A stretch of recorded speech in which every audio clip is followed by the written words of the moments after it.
Coal Corner podcast. And welcome back to episode 16 of the Cow Corner podcast, Birmingham League show. You right there, Sam? Cut that out. The first of our weekly shows, or bi-weekly shows, as we should say, where we review what's gone on at the weekend and look forward to the weekends that are coming. As always, you can connect with the podcast on Twitter, Instagram, and Facebook. On Twitter, find us at Cow Corner Pod, and Facebook and Instagram, Cow Corner Podcast. You can use the hashtags Cow Corner and hashtag BDPCL show to interact with us as well. And you can also find us now on YouTube. Just search for Cow Corner Podcast and look for the wonderful Cow Corner logo, and you will be able to see it. So, the first week of cricket, guys, and it was really eventful. Tosses all over the place.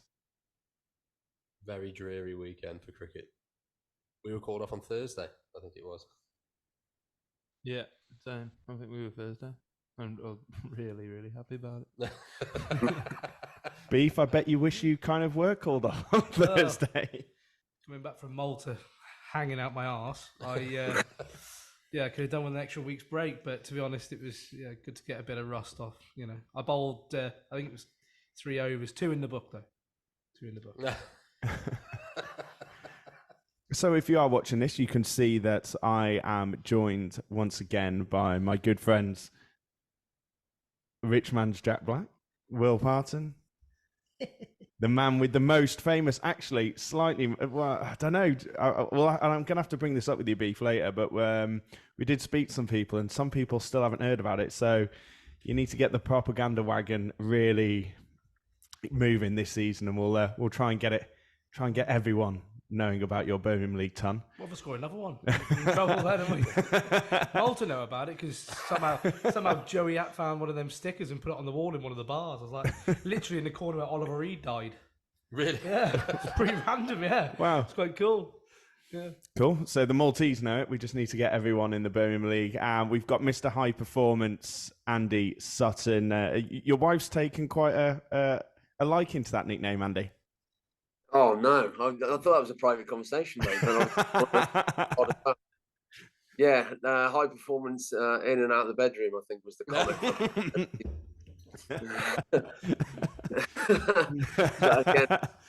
Again, that's going to go down really well as well. I'm sure. The pair comment last week that you edited perfectly well on all social media. So I got a few nibbles from that. So well done.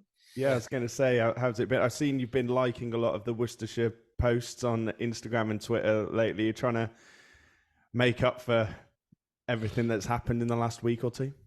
Yeah, after, like I said, after your editing exploits, then I've got to...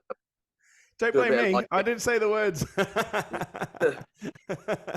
Completely out of context editing. Wonderful work. Well done. Had a couple of men, obviously... Worcester boys won this week, just gone in terms of first team stuff. So there's a lot of well played, mate, and well batted, and good win, and all that sort of stuff. So yeah, not many messages back, but there you go. I'm sure they'll all understand within time. And Sam Whitney, how are we, Sam? Why have I not got a nickname? We need to work one out, really, mate. We probably should ask the listenership. I haven't done anything. So. Should we ask the listenership? Fuck you. No, because I don't want to know what they'll come up with. That being said, mate, you did whip up an absolutely outstanding curry, hasn't he, boys, beforehand? And if you are watching the video stream, well, the video version even, you'll be able to see remnants of that still on our table. Chef Whitney. Chef Whitney. Whitney, there it is, the right chef. there. I should buy one of them big hats, you know. Whipping up wickets. Yeah. Fucking Andy plays 3 seasons in the Birmingham League. I've taken over 500 wickets and I don't get a fucking nickname. To be honest, mate, all them years in Shropshire cricket, Sam. Not that I'm bitter at all, but all them years in Shropshire cricket, Sam, I'd never heard of you. I'd heard of Will Parton, though. Of course. Oh, so yeah. Anyway, we're going back to the chef. So this is our. So as we were You mentioning, choose my house, didn't you? That's it. You hear my house and my food. And see great Otis. table. If And see the dog. Otis would be a good guest to come on if he fancies an appearance. He was quite excited earlier. I think he's He all was excited excited. last time, wasn't he? Yeah, very Yeah. excited. Yeah. We've all stopped eating, so he knows we're not going to drop any company. Yeah, So he's gone. so he's probably left I it. took a poppadom with him. But yeah, so we've been out on the road. Well, when I say we, myself. Have you been out? and, Have you been anywhere this weekend? It did look like you had someone else in the car though. Like, to me, I did tell the boys it could be like a block doll, it could be anything in that. Yeah. yeah. There was someone in there just for filming purposes whilst in the car. While yeah, you were at the club, obviously though, not done they on must have time. been in the boot, so Yeah, it's a bit dodgy. yeah. The Shifnal lads did notice straight away. They found it quite entertaining. We were trying to work out what it was and who it was. Okay, let's move ourselves on.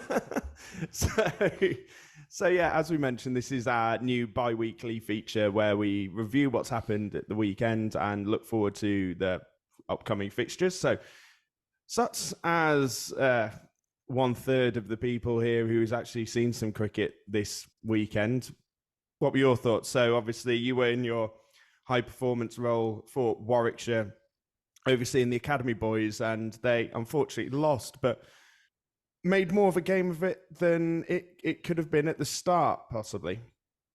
Very much so. It was, like you guys said, Barn Green's game got called off very early in the week. So luckily enough, the Warwickshire Academy boys got the opportunity to play at Leamington. But like you said, after the first 4 or 5 overs, when we were 7 for 5, I was kind of planning the rest of the day and what was going to happen. But the young lads actually came back quite well, and young Theo Wiley countered quite quickly, got a quick 20, and then the young lad Sam Atkinson batting at 7 got 40 odd and got us up to what was very much a respectable score in the 130s after being, like I said, 7 for 5 and on a bit of a juicy wicket at Leamington against Craig Miles and Mr. Davison. I think the boys did really well to get to that point. And then second half, missed a few opportunities from kind of a fielding point of view, a couple of drop catches and run out misses, but the boys stuck to it really well and got it, I think, really pushed them very hard to kind of the last couple of overs, which definitely early on in the day, I didn't think it was going to go that long. So yeah, disappointing to lose, but a good run out for our younger lads. And we also got a game in yesterday as well on Easter Sunday. So yeah, a good weekend for those young lads, but obviously disappointing to lose. I was speaking to Nathan Hooker after the game, and he was saying that Craig Miles was bowling ridiculously well and pitched one pretty much outside off that took leg stump. And also speaking to John Wigley after the game, he was saying that Craig was bowling exceptionally. Spoke to Craig himself though, and he said he quite enjoyed his first 2 overs, but said he went downhill from there. But I think the damage was done really. Yeah, spoke to him again this morning, and it was kind of the to be honest, to get the game on was a great effort. Massive thank you to Leamington for getting the game on, because the outfield was quite heavy and it was quite wet. So from a fast bowling point of view, he did feel like it got a bit harder. It was almost like a 3-4 over spell, felt more like an 8-9-10 over spell. So he bowled beautifully at the start. A couple of interesting shots from our younger lads, which they probably openly admit early season, probably going from indoors and a trip from Zimbabwe on flatter pitches and indoor kind of surfaces to then trying to be a bit rogue and very white ball-esque, as a lot of these lads kind of try and do. But they came back really well and showed a lot of grit and determination to get ourselves up to a decent score. So yeah, Craig's obviously a high-class professional bowler, and a couple of our lads stood up to it quite well near the end. So yeah, a good game of cricket. Yeah, so 136 all out in the end off their 29.5 overs. Unbelievable from Leamington there, and really good from the tail end to bail them out and get them something to kind of bowl at, really. And then Leamington just got themselves over the line in the 39th over, scoring the runs. But I mean, when you're chasing 136 with the side of the experience of Leamington, I mean, John said to me that he had the opportunity to look at a few players, and you got again.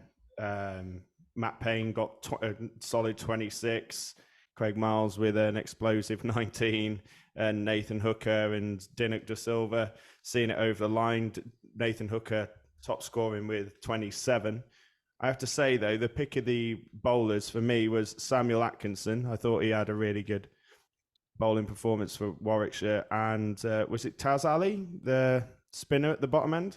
Yeah, so in terms of the lads that stood out, yeah, I think Sam had a really good day. He got us to a point. He got 40 first innings and got us to a respectable score. And then bowling 8 overs, one for 16 was a really good effort. Taz is a young leggy from Smethwick, so he's played a bit of Birmingham League cricket and has done quite well recently, and obviously doing very well at the moment, and bowled beautifully with a 35-yard kind of boundary on the one side. He bowled beautifully and just put the Leamington guys under pressure. And yeah, there was no pressure in terms of time and all that sort of stuff. But I think with another, as you always say in cricket, it's a bit of a cliche, but another 15, 20 runs would have been really interesting in terms of how they would have gone about it. And if we'd have taken a couple of our opportunities in the field, like I said, a couple of drop catches and a few run-out opportunities missed, I think it would have been an even tighter game and even a win for the young Warwickshire lads. But yeah, all in all, some really good run-outs. Theo Wiley bowled nicely. He's gone from left-arm seam to left-arm spin now, so he's trying that out, and that was his first county game as a left-arm spinner. And he bowled nicely. He got the wicket of Craig, I think, and bowled again kind of with a 35-yard boundary on the one side, which was quite tough for your first game. So he definitely impressed on that day. Yeah, so it's been you look at the Graham Williamson and you see it as a bit of kind of like a Nations League kind of thing, isn't it, really? You're getting some meaningful friendlies at the start of the season, and then towards the end it gets a bit serious for some sides. What kind of benefits do your lads, obviously you've mentioned, Taz already plays in the Birmingham League, but for some of the other lads who are looking to progress at Warwickshire? I think the main part of it is these lads playing against experienced, either people like Craig, who play professional cricket, but also experienced league players. They play a lot of obviously peer-on-peer cricket, so it's lads of similar age, and obviously a few of them might play a little bit of second team cricket, but not a huge amount. So actually these guys come up against kind of seasoned cricketers is a really good test for them to see how they go about their business. How, from us as a coaching group, we want to see how they come up against those sorts of guys, and with the not the lack of experience, but the kind of the age that these lads are, they're going to be kind of tested in many different ways. They've got high potential, all these boys. They won't be on academies or emerging players programs or in and around that system if they didn't have the potential. But obviously the learning that a lot of these guys can get from playing against older players, and even when they play in the league, when they're playing with older players, is a huge advantage, and can hopefully speed up their potential into high quality performances. So yeah, obviously, I think the nice thing that's happened last year, but it's happening this year, is the kind of carrot with playing at New Road as a cup final, which I think has been a really good addition to what it is, and makes it kind of a nice thing for teams and players to try and play at that first class ground. So yeah, from our point of view, it was a really good run out, even though we lost, and we want to try and win games of cricket. I think the boys had a really good day, and obviously again a massive thank you for Leamington for getting the game on, because I know that the conditions have been tough all around the Midlands. Yeah, it was a lovely day at Leamington. It's lovely grounds, and I had the benefit of actually sampling a Leamington day at the cricket, which was fantastic. Stayed till as late as I could until it was too late to go, until I could go home, and got myself back. It was quite a decent drinking circle that we had going on, and lots of chat. And we've definitely got some people who'll be looking to come on the podcast, hopefully, including someone who has recently moved away from Leamington, who was quite upset about it, but is enjoying his new club, and he's really looking forward to coming onto the pod. So hopefully we'll get him on, and also a potential international cricketer. So that would be great, as well as hopefully in the future us and Leamington possibly got some ventures ventures coming up in the future. So, Andy, the second member of the podcast today, who actually was involved in the game of cricket. You actually played, and the first game that I got to, you won the toss and elected to bat against Smethwick. And No, we didn't actually win the toss, by the way. Did you not win the toss? Oh, Muzz said he'd won the toss. No, we lost the toss. Actually, Muzz did say it was the first time he's ever played in a game where they did the toss and the coin landed literally on its side and stuck in the grass. That's not a good sign because you meant to chuck it on the pitch. Yeah. So so I don't really know what happened there, because they just decided that the one side was at a little bit of an angle and went on that. So they won the toss and nominated to bowl, but I think Muzz was going to have a bat anyway. So interesting. Yeah. But it was a tough start, obviously, playing against a Smethwick side who have already won. They won the title last year. And obviously they had a very strong side out, and we had quite a few players away, but again, it was getting the rust off, getting back on the pitch. It's what's all about it, really. Until you get back out there, it's all the training you can do over nets. It doesn't touch it, does it? Outdoor cricket's so much different. I mean, all the talk from everyone who saw it while outside looking in is Andy Harrison not coming into bat and Shifnell ending up off their 40 overs, 130 for 4. Wow. So he got you in the locker and didn't choose to save me for later in the season, mate. Not showing you off. Yeah. No, mate. Well, it was one of them. It was a tough. You could tell it was a tough go for the batsman. I thought Charlie batted extremely well for his 63. And it's just a shame, really, because he was just kicking on. And I think he hit 2 sixes, I think. No, he only hit the 1 6, but Is that the one that I was going to say, where did that go? He did hit my van. Yeah, first game for Shifnell, and he hit my van. I wasn't too pleased. It was only on the roof, so it doesn't really matter too much. But yeah, his 63 was class, but it was really hard going. I mean, obviously Muzz, 27 off 85 balls. It took him a long time to sort of get in. You could tell it was hard work to get in on that pitch, and unfortunately we didn't kick on. But we actually thought 130 was a reasonable score because it was doing so much. And their opening bowler, I mean, Yazar Ali, was moving it sideways at the start of the game, so we knew it was going to be a hard day at the office because they did bowl very well. But it was good to get people like Harvey Wakefield playing his first run out for the club, like someone that's been playing Division 2 Shropshire cricket, getting a gig in the Birmingham League. I mean, he looked good, looked tidy, looked a good cricketer, kept absolutely brilliantly because we did bowl quite a few wides on Saturday, some rust, so he kept superbly. So there's always positives you can take out of every game of cricket.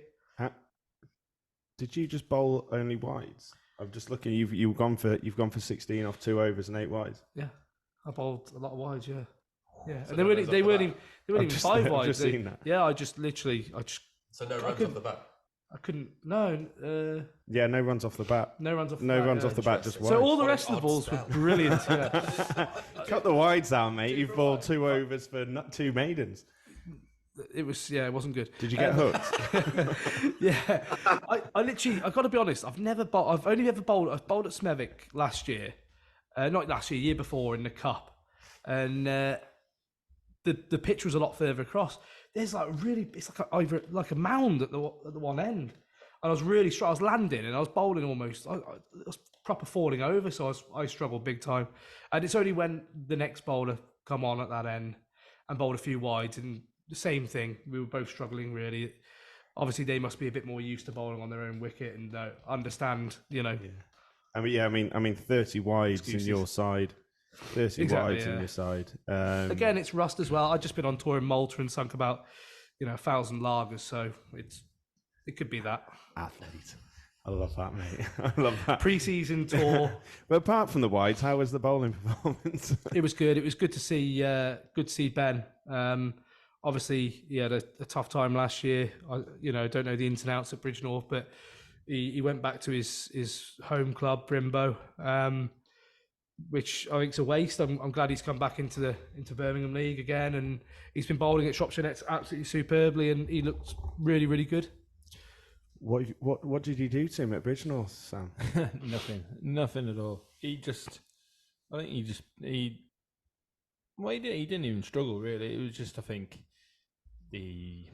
just like the travel, coming from Wrexham every tracking it. Yeah, and things just didn't click for him really. But it's not like he bowled badly. Just sometimes with Benny, he doesn't seem to get much luck in league cricket. He bowled really well for Shropshire last year, and and then I think he gets frustrated, starts bowling a little bit short, and starts getting hit for a few boundaries, and then Angry Ben comes out and starts going around the park. But no, Ben! everyone knows. Everyone's seen his reactions, but he's a very fiery bowler. But when he gets it right, he's good. If he keeps bowling full and trying to hit the top of half, he's a very handy bowler. I just don't think in league cricket he's got the wickets that maybe he thinks he should have got. But hopefully he does well at Shifnal. He's fitted in well. He really has. He's really fit. He's a really nice lad. I know he's top lad. Rare as anything, but then again, he's from Wrexham, so he's going to be. And if cricket doesn't work out for him, he's always got Pearl Jam to fall back on. Stroking his drums all the time, isn't he? Yeah, he loves it, doesn't he? and his dad's crying Badondi. Stroking his drums. Wow. Just every time on Instagram, he's just little feather things, just stroking his drums, just doing all sorts of just like. Weird, isn't it? I love Ben. I do love Ben. No, he's absolutely He did the same. Did he take 2 wickets in the first over? No, it wasn't his first over. He took a wicket first ball of the innings. Abash Khan. It was the Canadian lad, wasn't it? Abash Khan, yeah. Yeah, sorry, that's him, yeah. He did the same. He just did the same last year for Bridgnorth in the friendly. I think he took 2 wickets in the first over and then 4 in the first 2 or 3. Yeah. Had a great start, but Good luck to him. From what I saw in your game, the pitch looked pretty sticky at the start, and it looked like it was a bit variable and was obviously doing a bit as well and slowing up a bit. But I think Yasir Ali? I think Yasir Ali. He really stood out. I thought Aban Khan stood out. Amrit Paul Singh, friend of the pod. Amrit. Comes on. First ball misses the outside edge. Next ball wicket. Next ball wicket. Third ball dropped at slip. It wasn't dropped actually. Was it not? It was short. I did ask Muzz. Yeah, Muzz said it was short. Good soft hands from him. What does he bowl? I didn't even know he bowled. Oh, mate, he bowled. Just little tweakers. Yeah, honestly, He honestly, it was. I can't imagine it looked horrible. It looked horrible to face. It looked like it was doing all sorts. To be fair, does all sorts, but the kind of stuff. If you play Div 8 Shropshire cricket, no respect. You've just got blokes swinging left, right, and centre. If I played Div 8 Shropshire League cricket, I would go miles. It's what happens, mate. You see these bowlers who bowl really tight lines in the Premier League and everything like that, and they're going, "Oh, what a bowler," and then you drop down the leagues, no respect. Just swing from the hip, whoever you are. Yeah. I've seen you bat low hill, so that Div 8. Sam, mate, I think you're safe, mate. You're going nowhere. I don't get runs anywhere. Any league you can put me in. But those are the players who stood out. But so who stood out with the bat for Smethwick for you, Andy? Obviously, you've been at the other end of it. Well, they all went at the ball. Bloody hell, they hit it well. Roshan obviously scored 48 off 42 balls. Wasn't messing around. Played some absolutely beautiful shots.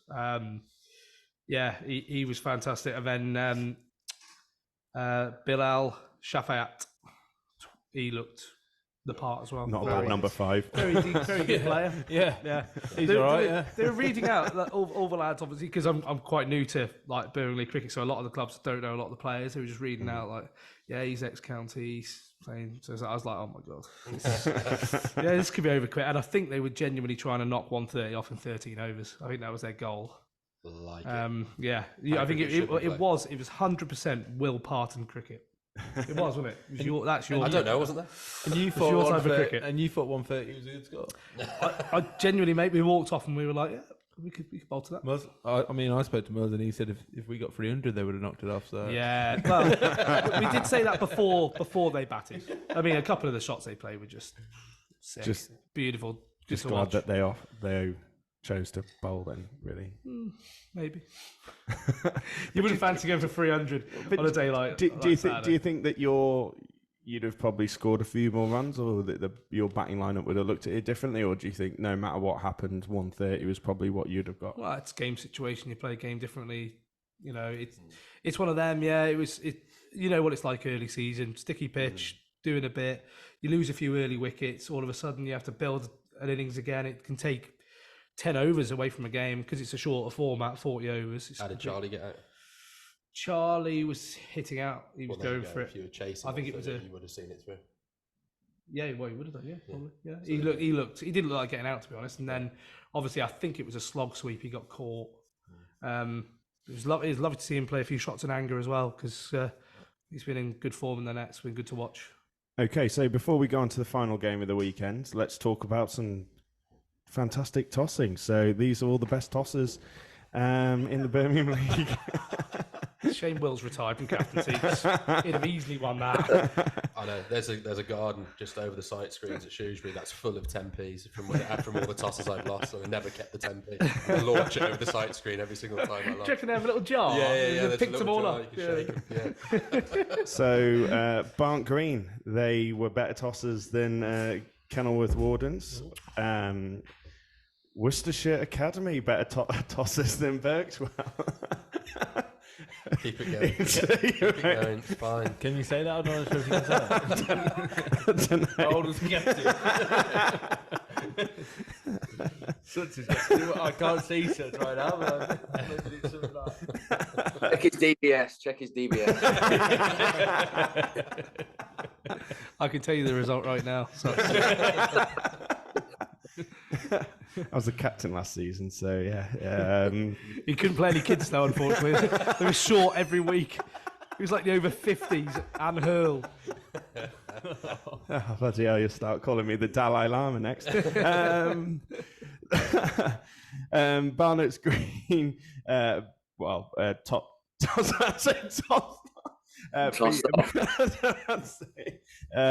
Beats Hales Owen in the toss.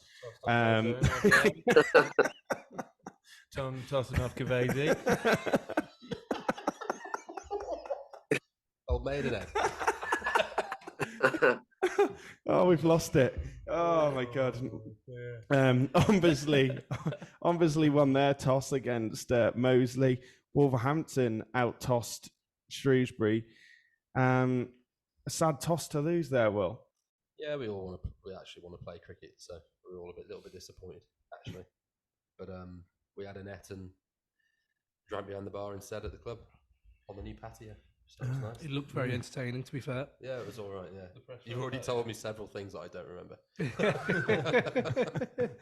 How is the toss done? Is it done over Camlink, or is it just?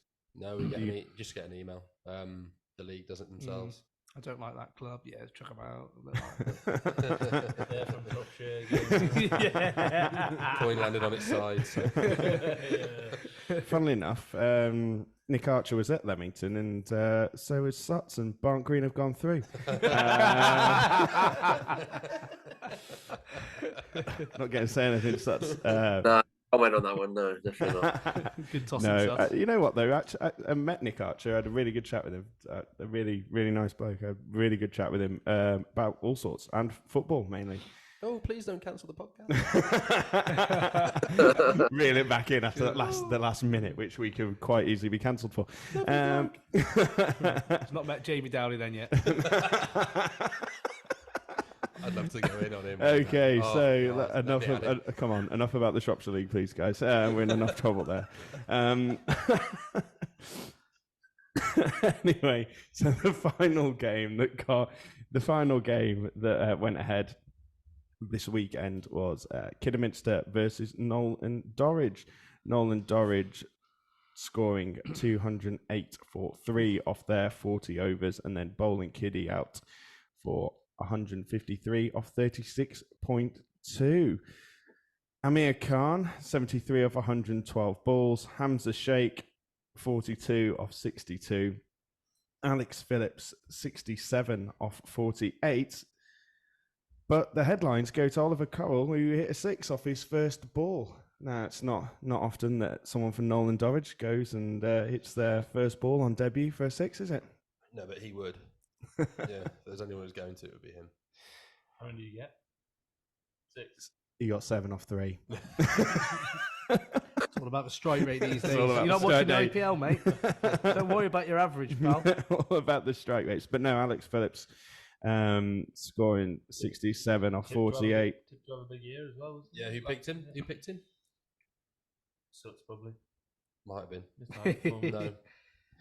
Kidderminster, Luke Powell scoring 52 off 77, being the only notable batsman who scored runs, with Mohamed Umar Sheikh, Hamza Sheikh, Lawson Atwood and Matt Moore all taking 2 wickets for Nolan Dorridge.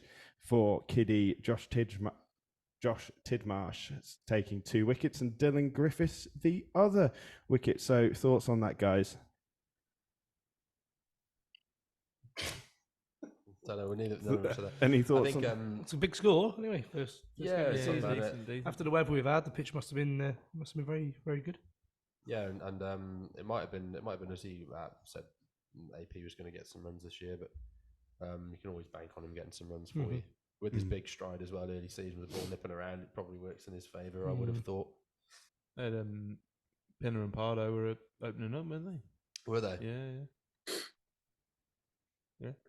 No, I didn't see that. Well, they were, Yeah. Searing insight here from the Cow Corner podcast, as always. Well done, guys. Great research. So that does mean that in the next round, Barnt Green will now face Nolan Dorridge at Cherry Hill Road.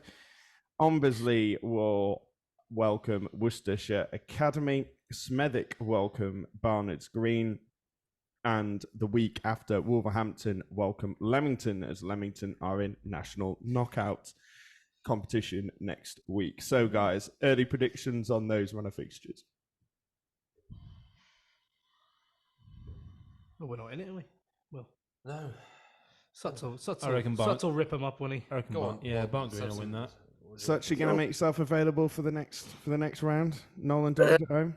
Yeah, it all dependent on work really more than anything. But yeah, I'd like to, obviously not having an opportunity to play out just yet. Not even sure that Barnt Green will be dry by next weekend, so that'd be quite a tough one. But yeah, I think that they look a good side. I think with the signing, we've said it before, I think Ollie's going to be a huge bonus. I think they've got an overseas South African lad coming over who bowls a bit of off spin, and 2 young lads who open the batting for K&D are good high quality young players. They've got Middleton to come back.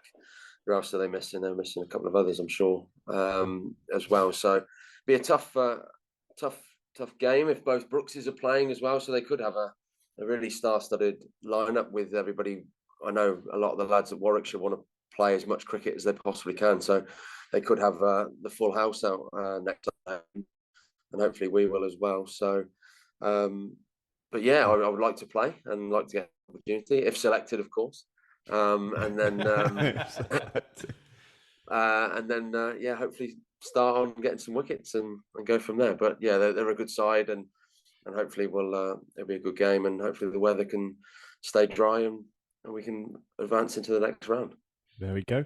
So, guys, predictions: Ombersley versus Worcestershire. I won't ask Suts this one because we all know who we'd pick. I was going to say, imagine that. Imagine Suts getting to the final at New Road.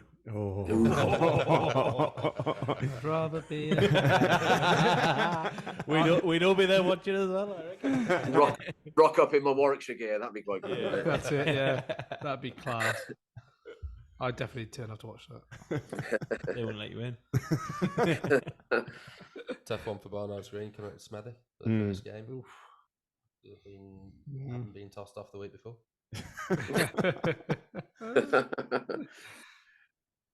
And then Wolverhampton versus Leamington. Who's your pick there, guys? I haven't heard much about Wolverhampton. In terms Going of, under the radar. in terms of signings and stuff like that. I know. Well, I don't know about. I mean, I imagine Tom Fell will be playing. Yeah. As it's a Sunday, I don't know if he'll be working on a Saturday, but I haven't heard anything else really about them.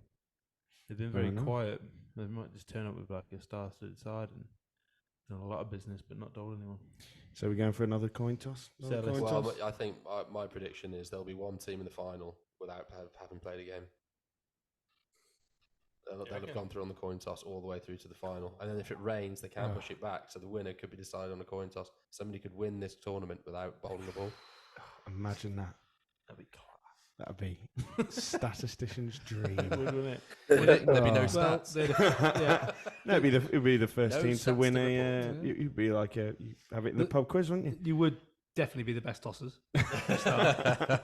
So you can take that. You can take that. Maybe the trophy should just be a hand with a coin. The Play Cricket live stream on it. Yeah. Toss. Who's got the biggest forearms? Okay, on that bombshell, let's move ourselves on to the next section. The Cold Corner Podcast.